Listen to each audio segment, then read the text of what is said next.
Assalamualaikum dan selamat sejahtera.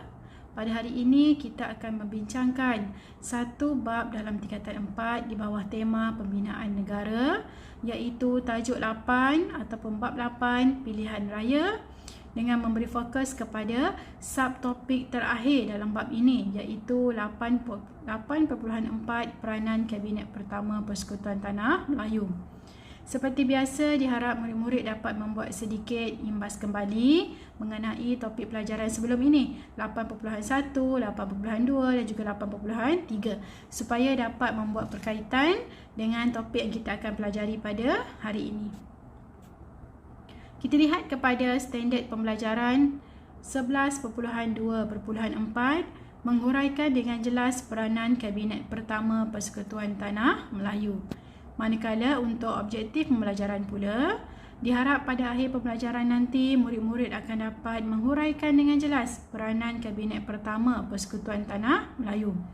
Baik, sebelum kita pergi kepada isi pelajaran dengan lebih dalam lagi, murid-murid boleh menonton terlebih dahulu video ini.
Baik, menerusi video tersebut telah menjelaskan sedikit barisan Kabinet Pertama Persekutuan Tanah Melayu. Jadi apakah peranan Kabinet Pertama Persekutuan Tanah Melayu ini? Kabinet Pertama Persekutuan Tanah Melayu dibentuk selepas sahaja pilihan raya umum pada tahun 1955. Kabinet pertama ini memainkan pelbagai peranan ke arah berkerajaan sendiri. Tunku Abdul Rahman telah dilantik menjadi Ketua Menteri dan berkuasa menubuhkan kabinetnya sendiri bagi memastikan pentadbiran negara berjalan dengan lancar. Jadi menerusi video tadi kita dapat lihat beberapa orang menteri yang telah dilantik oleh Tunku Abdul Rahman sendiri untuk menganggotai kabinet pertama bagi membantu beliau mengurus tadbir negara. Kabinet tahun 1955 ini dibarisi oleh 10 orang menteri dan turut dianggotai oleh 3 orang pegawai British yang memegang portfolio Setiausaha Kewangan, Setiausaha Al-Ehwal Ekonomi dan Setiausaha Pertahanan. Setelah mendapat perkenan Raja-Raja Melayu sebagaimana yang diperuntukkan dalam Perjanjian Persekutuan, maka kesemua jemaah menteri ini diumumkan dengan rasminya oleh Sir Donald McGillivray, Pesuruhjaya Tinggi British pada 4 Ogos 1955 di King House, Kuala Lumpur. Wakil pemimpin tempatan dipilih untuk mentadbir negara melalui pembentukan kabinet yang pertama ini. Berikut merupakan senarai ahli kabinet yang pertama, iaitu Tunku Abdul Rahman Putera Al-Haj sebagai Ketua Menteri, Datuk Abdul Razak Hussein sebagai Menteri Pelajaran, Datuk Sulaiman Datuk Abdul Rahman Menteri Kerajaan Tempatan dan Perumahan dan Perancang Bandar, Dr. Ismail Abdul Rahman Menteri Tanah dan Galian, H.S. Lee, Menteri Pengangkutan, Sardon Jubir, Menteri Kerja Raya, V.T. Sambatan, Menteri Buruh, Leong Ye Koh, Menteri Kesihatan, Ong Yok Lin, Menteri Pos dan Telekom, serta Abdul Aziz Ishak, Menteri Pertanian. Selain daripada itu, Kabinet pertama ini juga berperanan untuk membincangkan soal keuangan dan keperluan orang tempatan dalam perkhidmatan awam. Menyambung sistem yang diguna pakai dalam Majlis Mesyuarat Persekutuan yang berasaskan model Westminster. Mengurangkan kuasa pentadbiran British. Meminta kuasa veto Pesuruhjaya Tinggi dibatalkan. Membincangkan isu keselamatan dalam negeri dan pertahanan.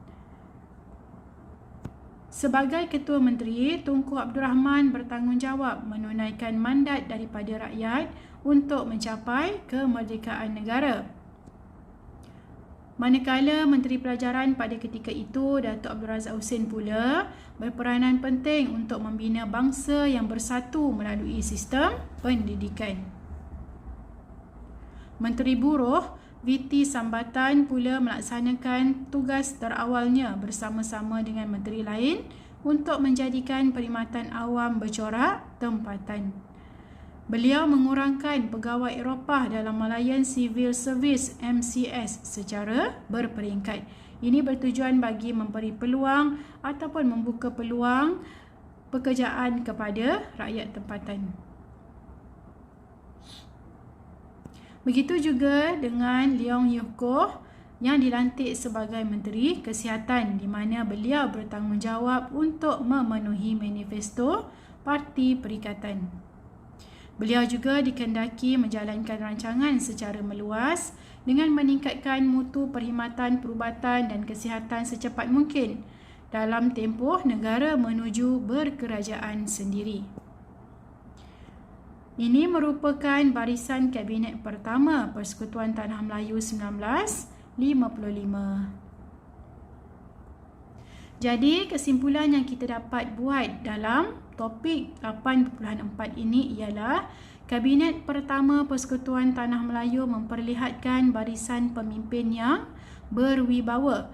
Pemimpin berusaha membangunkan negara menerusi jawatan yang diamanahkan, di samping bekerjasama dan berkongsi kuasa antara satu sama lain. Jadi di sini dapatlah kita perjelaskan bahawa dalam membina sebuah negara yang merdeka untuk menjamin keamanan, keselamatan, keharmonian penduduk dan juga negara, semua pihak perlu memainkan peranan yang penting bersama-sama, menggembleng tenaga supaya setiap perancangan, setiap strategi yang dibuat dapat dilaksanakan dengan jayanya untuk menjaga kepentingan semua kaum yang ada di negara kita agar negara kekal harmoni dan juga aman. Sekian, terima kasih. Assalamualaikum warahmatullahi taala wabarakatuh.